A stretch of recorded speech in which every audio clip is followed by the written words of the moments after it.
suas Bíblias comigo na Epístola de Paulo aos Colossenses, no capítulo 2. E nós estaremos lendo do verso 8 até o versículo 23 para nossa edificação. Iremos falar só Cristo é o mediador entre Deus e os homens. E eu convido os irmãos a se colocarem em pé mais uma vez para que possamos ler esse texto. Convido a você que está em casa a acompanhar a leitura, que vai aparecer na sua tela aí, leia esse texto conosco. Vamos colocar em pé e vamos ler esse texto. Quero cumprimentar aqui a mãe da Luana. Que alegria, viu? Eu esqueci o seu nome. Luciana, receba o nosso abraço, Luciana. Deus esteja abençoando, viu? E que Deus abençoe a sua vida. Vamos ler então esse texto em Colossenses 2, verso 8 até o verso 23. Nós estaremos lendo alternadamente. Eu vou ler o primeiro versículo e vou ler junto com vocês os versículos ímpares.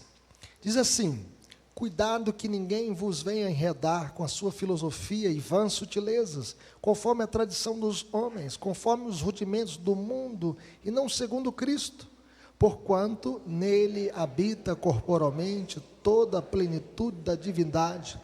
Também nele estáis aperfeiçoados, ele é o cabeça de todo principado e potestade.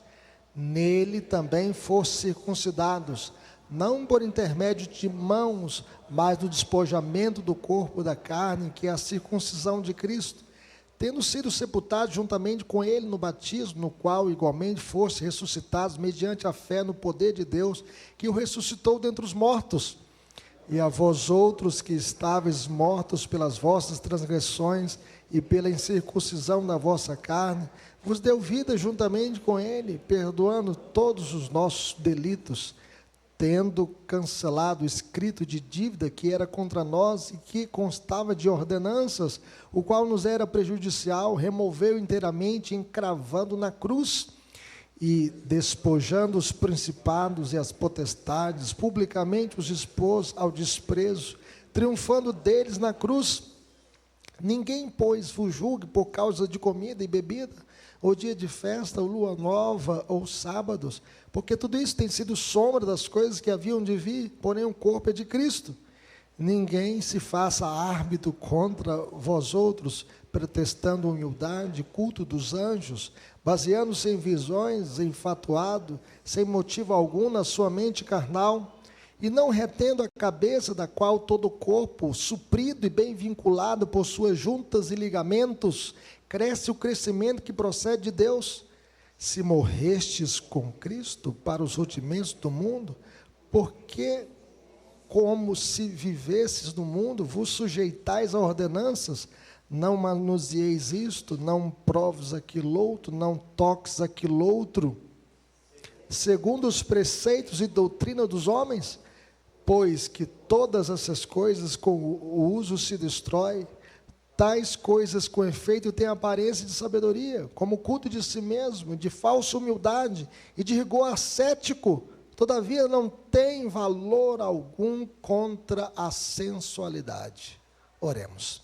Pai querido, que o Senhor esteja abençoando a nossa vida, Senhor, que o Senhor esteja tocando no nosso coração, que o Senhor esteja, ó Deus, abençoando, ó Deus, a nossa vida, para que possamos entender a Tua palavra e crescer no conhecimento de Cristo. Nós sabemos que nele nós temos toda a plenitude de Deus, nele nós somos aperfeiçoados, nele nós somos santificados, nele nós somos transformados, e nós queremos andar em Cristo. Sabemos que as sombras passaram e hoje nós temos a realidade que é Cristo, nosso Salvador, aquele que é o caminho, a verdade e a vida, aquele que é o mediador entre Deus e os homens. Que o Senhor possa nos iluminar, para que possamos entender a Tua palavra e resgatar dela lições que possam marcar a nossa vida. É o que pedimos, o nome de Jesus, para a glória de Jesus. Amém. Podeis se sentar, meus irmãos. Certa feita, um padre, fazendo a cerimônia de casamento, perguntou ao noivo, que era médico: doutor, o sangue que corre nas veias da criança no ventre materno é o sangue de quem? Aí o noivo, que era médico, respondeu: é o sangue da mãe. Então o padre virou para o pessoal que estava acompanhando a cerimônia de casamento: está vendo, gente? Está vendo? O sangue que verteu na cruz foi o sangue de Maria. Meus irmãos, isto é um sofisma. O que é um sofisma? É um argumento falso para induzir o erro. Era exatamente isso que a igreja romana ensinava no século XVI, na Idade Média, que Maria era corredentora com Cristo, que Maria podia rogar por nós pecadores, que Maria é a rainha do céu. No entanto, os reformadores, firmados na doutrina bíblica, reafirmaram que Cristo é o mediador entre Deus e os homens. E que, diante das incertezas da vida, Jesus é o caminho, diante da morte, Ele é a vida, diante da mentira, Ele é a verdade. Nem Maria, nem os santos, nem os anjos podem ser nossos intercessores junto a Deus. Isso seria o quê? Uma usurpação do ofício mediador de Cristo. De igual forma, meus irmãos, Paulo estava desmantelando aqui os hereges de Colossos, que alegavam que Cristo sozinho não poderia levar alguém a um nível espiritual mais alto, mais elevado. E esses hereges de Colossos, eles defendiam então uma variedade de aditivos espirituais. Eles estavam ensinando o seguinte: é Cristo mais a filosofia, Cristo mais o legalismo, Cristo mais o misticismo, Cristo mais o ascetismo. No entanto, Paulo ensinou que ter Jesus é ter todo o recurso espiritual. Tudo que necessitamos se acha em Cristo, já está nele. Em vez de tentarmos acrescentar algo a Cristo, nós devemos simplesmente aprender a usar os recursos que nós já possuímos nele. Não é Cristo mais algo, é Cristo e mais nada. Nada além de Cristo. É Cristo e mais nada. E aqui nós aprendemos, em primeiro lugar, não é Cristo mais a filosofia. Veja o verso 8 e 9 comigo. Veja o que diz o texto. Cuidado que ninguém vos venha a enredar com a sua filosofia e vãs sutilezas, conforme a tradição dos homens, conforme os rudimentos do mundo, e não segundo Cristo, porquanto nele habita corporalmente toda a plenitude da divindade. Também nele estáis aperfeiçoado. Ele é o cabeça de todo principado e potestade. A heresia, meus irmãos, Cristo mais a filosofia, estava sequestrando os colossenses para longe da verdade, levando-os à escravidão do erro. Esse povo estava sequestrado, estava caminhando para a escravidão do erro, uma vez que procurava escravizar cristãos sem discernimento, por meio de vãs sutilezas. E essas filosofias eram vãs, vazias, enganosas, fúteis e destituídas de verdade, não tinha fundamento algum. E essas filosofias eram falsas, eram baseadas na tradição humana. A tradição humana refere-se aqui às especulações humanas passadas de uma geração a outra, mas sem fundamento, e destruídos os fundamentos que poderá fazer o homem. E essas falsas filosofias eram baseadas no rudimento humano, uma filosofia humana infantil e absurda. Segundo o escritor chamado John MacArthur, um grande escritor, ele diz que abandonar a revelação bíblica em favor da filosofia é voltar ao jardim da infância após formar-se na universidade.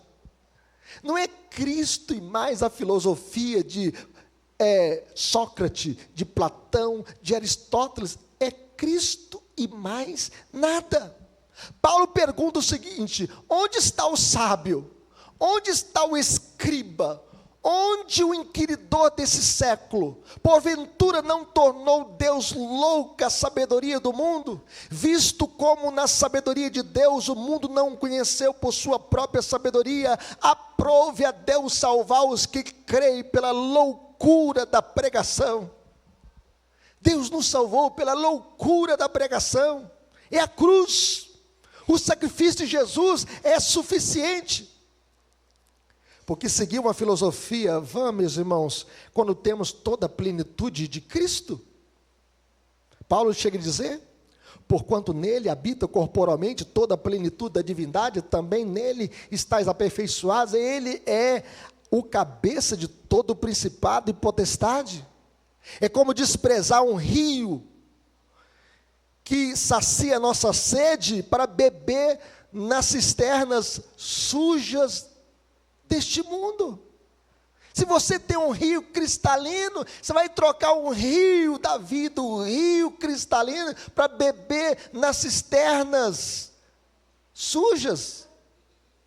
Cristo não é apenas um éon. O que eles pensaram? Que Cristo era um demiurgo, um Deus menor, e que Deus então foi diminuindo, até se tornar um éon pequenininho, e ter contato com a gente. Cristo não é um éon, Cristo não é apenas uma manifestação divina, Cristo não é apenas um homem, Cristo não era apenas um profeta, Cristo não é apenas um ser iluminado, Cristo não é um espírito com aparência humana, Cristo é Deus homem em uma só pessoa para sempre. O texto chega a dizer aqui que nele habita corporalmente toda a plenitude de Deus, da divindade.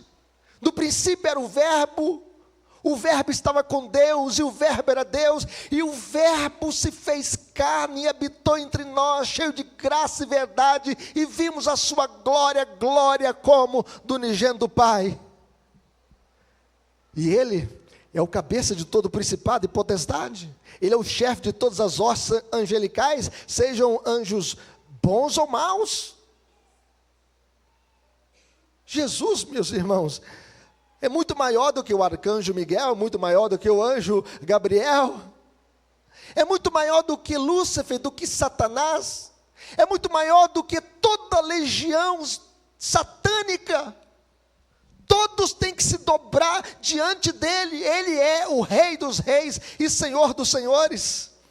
Sem o seu comando, meus irmãos, os anjos bons não podem ajudar ninguém, e os anjos maus não podem ferir ninguém. Eles só se movimentam debaixo do controle de Cristo, porque Ele tem todo o poder no céu e na terra. Nele habita corporalmente toda a plenitude de Deus. Ele é o governador supremo de todas as coisas. O mais extraordinário é que todos os cristãos têm parte nesta plenitude, porque nele estáis aperfeiçoados. Ele nos aperfeiçoou. Em Cristo, Deus se revela plenamente. Em Cristo, Deus habita plenamente. E em Cristo, nós já estamos aperfeiçoados.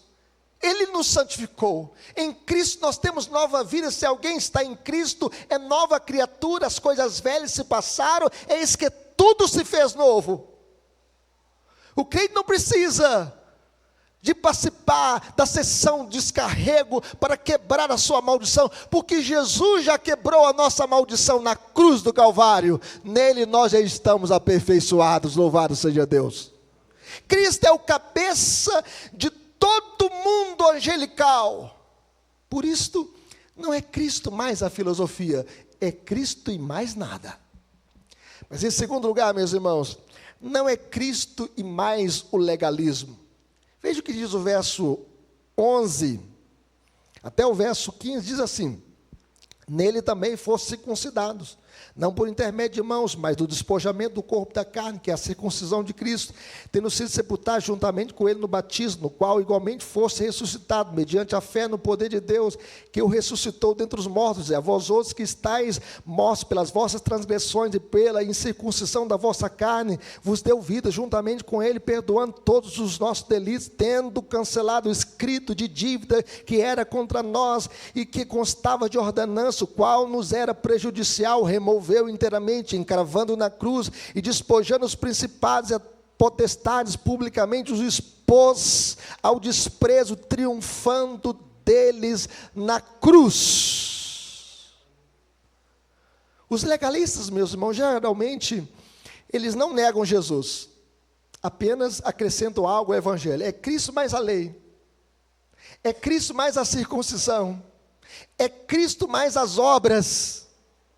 O judaísmo ensinava que a fé em Cristo não era suficiente para a salvação. Jesus não era suficiente para te salvar. Você precisava agregar a fé em Cristo à circuncisão. A circuncisão que esses falsos mestres exigiam era apenas uma incisão exterior e não uma transformação interior. Os falsos mestres só podiam circuncidar o prepúcio do órgão sexual masculino, enquanto Cristo, ele podia circuncidar o coração. Por isso, diz, nele nós fomos circuncidados. Não uma incisão na carne feita por mãos humanas, mas uma incisão no coração. Cristo não apenas tirou o prepúcio, Cristo tirou a pedra que existia no nosso coração. E Ele nos deu um coração de carne habitado pelo Espírito Santo. Não uma mudança apenas do exterior, mas uma mudança interna. É aquilo que Jesus disse: alguém tem sede, venha a mim e beba, e quem crê em mim, como diz as Escrituras, do seu interior fluirão rios de água viva. É a mudança do coração. Isto é obra sobrenatural, poderosa, graciosa do Espírito Santo na nossa vida, que é uma circuncisão espiritual. Quando Cristo morreu, nós morremos com Ele. Quando Cristo foi sepultado, nós fomos sepultados com Ele. Quando Cristo ressuscitou, nós ressuscitamos com Ele e deixamos as roupas velhas da velha vida na sepultura. Nós estávamos mortos, mas agora nós renascemos para uma nova vida. Cristo morreu a nossa morte para perdoar completamente os nossos pecados. Não carregamos mais o peso da culpa. Ele cancelou o nosso escrito de dívida e encravou na cruz do Calvário. Jesus martelou todos os nossos pecados na cruz. O escrito de dívida que era contra nós, que pesava contra nós, Ele pegou todo esse escrito de dívida, todos os nossos pecados, e os cravou na cruz. Os pecados do homem, meus irmãos, são uma lista longa, uma lista gigantesca, uma dívida gigante com Deus. Pecados por pensamentos, pecados por palavras, pecados por atitudes, pecados por omissão, pecados por comissão. Quantas iniquidades cometemos, quantos pecados. E Deus, o justo juiz, anula o nosso escrito de dívida do réu, do homem pecador, ficando satisfeito com a morte de Jesus em nosso lugar, cumprindo as exigências da lei. E no mundo antigo, meus irmãos, quando se cancelava uma lei, ela era fixada numa tábua com um cravo, semelhante a um prego. Todas as acusações que pesavam contra nós foram cravadas na cruz de Cristo. Cristo triunfou sobre os principados e potestades. Jesus venceu para sempre os principados e potestades. Não precisamos ter medo desses agentes, pois Cristo nos libertou do império das trevas e nos transportou para o reino do Filho do seu amor. Ele é o cabeça de todo principado e potestade, Ele é o Criador, eles são apenas meras criaturas. Cristo triunfou sobre eles na tentação. Jesus foi tentado 40 dias pelo diabo no deserto. O diabo disse: se tu és o Filho de Deus, transforma essas pedras em pães. Jesus disse: nem só de pão verá o homem, mas de toda palavra que procede da boca de Deus. Está escrito. O diabo então diz: está escrito no Salmo 91, aos teus anjos dará ordem a teu respeito, para que te guardem e não tropece em alguma pedra. Jesus diz o seguinte para ele, quando ele falou assim: pode pular daí. Jesus disse: está escrito, não tentarás o Senhor teu Deus. O diabo então o levou para o deserto e mostrou todo o seu reino, toda a sua glória, toda a sua riqueza. Disse: tudo isso te darei, se prostrado me adorares. Jesus então disse para o diabo: retira-te, Satanás, porque está escrito, só o Senhor teu Deus adorarás e só a Ele darás culto. Jesus venceu o diabo, e Ele amarrou o valente, porque Ele é o mais valente, e por meio da sua morte vicária, Cristo tirou toda a possibilidade de Satanás levantar qualquer acusação contra os eleitos de Deus. Vejam bem que Satanás tenta colocar uma acusação. Você pecou ontem, eu sei aquele pecado, você fez, o pastor não sabe, o presbítero não sabe, o diácono não sabe, sua mulher não sabe, o seu marido não sabe, o seu filho não sabe, mas eu sei, e o diabo fica te acusando, porque ele quer te ver deprimido, derrotado, caído. Mas Paulo pergunta e responde: quem tentará acusação contra os eleitos de Deus? É Deus quem os justifica. Quem os condenará? É Cristo Jesus, quem morreu, ou antes quem ressuscitou, o qual está à direita de Deus e também intercede por nós. Cristo, meus irmãos, triunfou sobre eles e publicamente os expôs ao desprezo, triunfando deles na cruz. O diabo e suas hostes infernais não têm poder sobre o crente, porque Cristo os derrotou na cruz. Além do mais, meus irmãos, Paulo fala aqui da dieta dos judeus e do calendário dos israelitas, que inclui o sábado. No verso 16 ele fala assim: ninguém, pois, vos julgue por causa de comida, bebida, o dia de festa, o lua nova, os sábados. O principal problema dos falsos mestres não era guardar esses dias especiais, mas era ensinar que essa observância era essencial, dependia da sua salvação. Você tem que crer em Cristo e guardar as dietas do Antigo Testamento. Mas tudo isso era sombra. Cristo é a realidade. Comida, bebida, dia de lua nova, dia de festa, os sábados, tudo isso era sombra. A realidade chegou. Os cristãos não devem ser julgados pelos tipos e figuras do Antigo Testamento, uma vez que eram sombras do que haveria de vir, mas a substância era Cristo, daquelas prefigurações, daqueles tipos, daquelas figuras.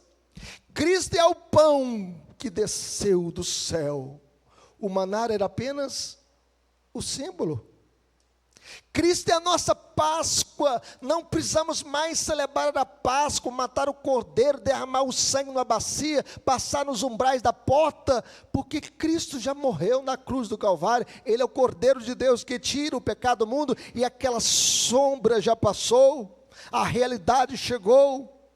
A Páscoa lembrava o passado, libertação do Egito, e apontava para o futuro, o Cordeiro de Deus que tira o pecado do mundo. Quando Jesus veio para ser batizado por João, João Batista diz: eis o Cordeiro de Deus que tira o pecado do mundo. O sábado era sombra, mas Cristo é o nosso descanso eterno. Não precisamos mais observar o sábado judaico. Nós guardamos o domingo por causa da ressurreição. Guardamos um dia na semana de descanso por causa do bem que isso nos dá para o corpo. É uma máquina que precisa de descanso, mas não para sermos salvos, porque quem nos salva é Cristo. Vinde a mim todos que estáis cansados e sobrecarregados, e eu vos aliviarei. Logo, meus irmãos, isso seria um retrocesso para os colossenses voltarem àquelas ordenanças, aquelas sombras. Em nossos dias, há muitos cristãos querendo resgatar as sombras do Antigo Testamento. Tem muitas pessoas que pegam o chofar, que era tocado lá em Israel, e as pessoas então usam no culto o chofar, tocando o chofar. E aí toca o chofar, que é um chifre de um animal, um antílope, e a pessoa toca para atrair a presença de Deus para o culto. Tem que tocar o chofar, senão a presença de Deus não vem. Existem muitas pessoas que às vezes usam o candelabro, mas Cristo é a nossa luz.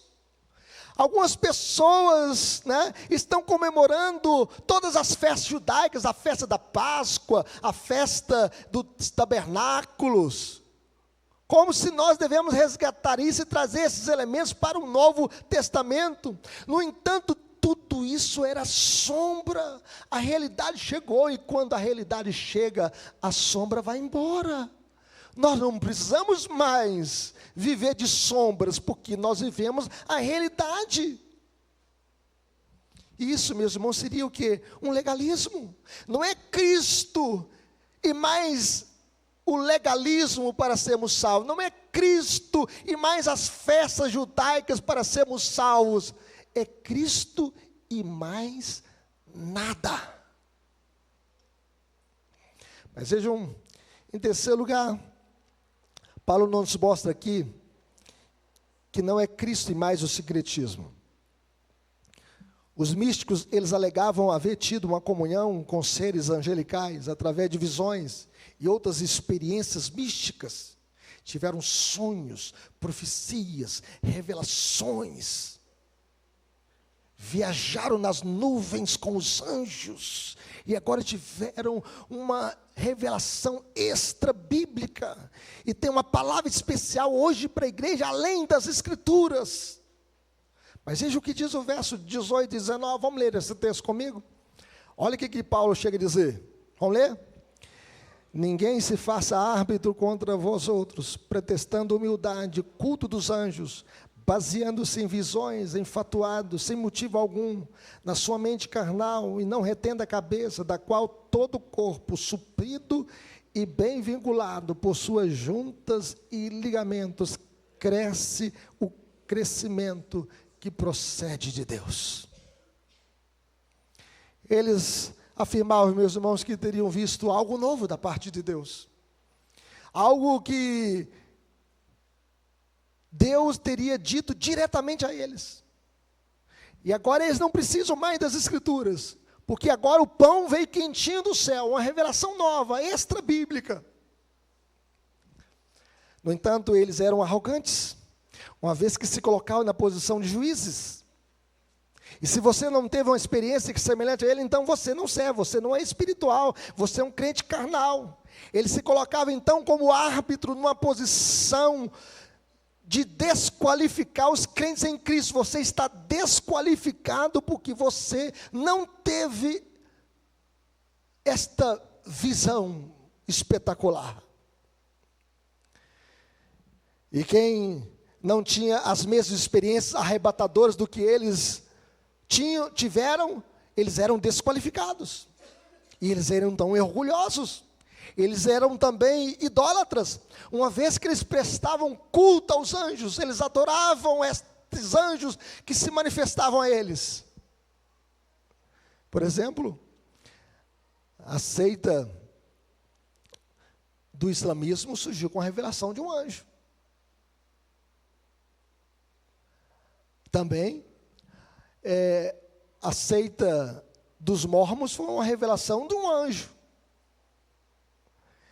E todas as seitas que surgiram pós-cristianismo foram baseadas em revelações extras bíblicas. Os anjos, meus irmãos, não podem ser adorados. A Bíblia diz que eles eram criaturas, não podem ser adorados. Além do mais, eles estavam baseados em visões e não na verdade revelada. A sua doutrina está baseada na experiência e não na escritura. É falsa toda religião que não segue a orientação do cabeça que é Cristo. Jesus diz o seguinte: examinai as escrituras, porque julgais ter nelas a vida eterna, e são elas mesmas que testificam de mim. Jesus disse para os saduceus: errais, não conhecendo as escrituras e nem o poder de Deus. É engodo toda religião que dá mais valor às visões do que ao ensino bíblico. Eu quero dizer para você, vamos supor o seguinte, que nesta noite desça um anjo aqui no meio da igreja e prega um evangelho que vai além daquele que está escrito.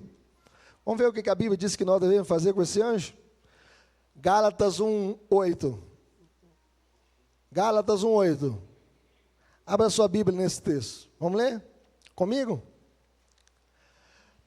Gálatas 1:8, Epístola de Paulo aos Gálatas 1:8. Todos juntos? Mas, ainda que nós, o mesmo anjo, vos pregue evangelho que vá além do que vos temos pregado, seja anátema, seja maldito. Se alguém pregar um evangelho que vá além daquele que está revelado, seja maldito, diz a palavra de Deus. E aqui nós podemos ver, não é Cristo e mais o misticismo, É Cristo e mais nada. Mas em quarto lugar, meus irmãos, não é Cristo e mais o ascetismo. Veja o que diz o verso 20 até o verso 23. Vamos ler comigo esse versículo, todos juntos? Se morrestes com Cristo para os rudimentos do mundo, porque como viveste no mundo, vos sujeitais à ordenança, não manuseeis isto, não proves aquilo, não toques aquilo outro, segundo os preceitos e doutrina dos homens, pois que todas essas coisas com uso se destrói, tais coisas com efeito têm aparência de sabedoria, como culto de si mesmo, de falsa humildade, de rigor ascético, todavia não tem valor algum contra a sensualidade. O ascetismo é a religião do não. Não manuseeis, não proves, não toques. O ascetismo está mais preocupado com a aparência do que com a essência.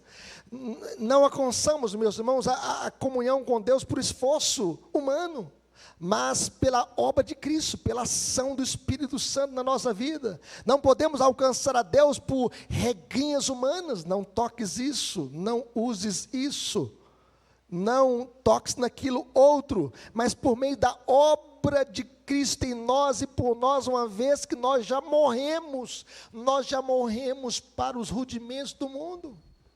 Jesus diz o seguinte: se alguém quer vir após mim, a si mesmo se negue, tome a sua cruz e siga-me.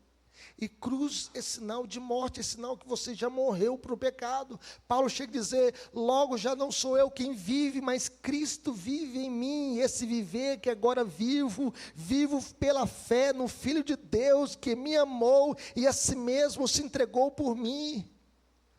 Nós já morremos para o pecado, para vivermos para Deus. O ascetismo proíbe em nome de Deus o que Deus não está proibindo. Proíbe, por exemplo, o casamento. Proíbe o casamento para as freiras. Se vocês querem mulheres serem santas, vocês têm que ir para o convento.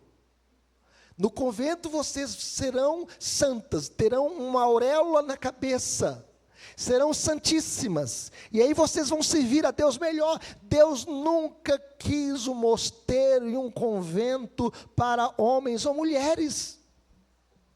Olha, se você então quer ser um homem santo, você não pode casar, então você tem que ser um padre.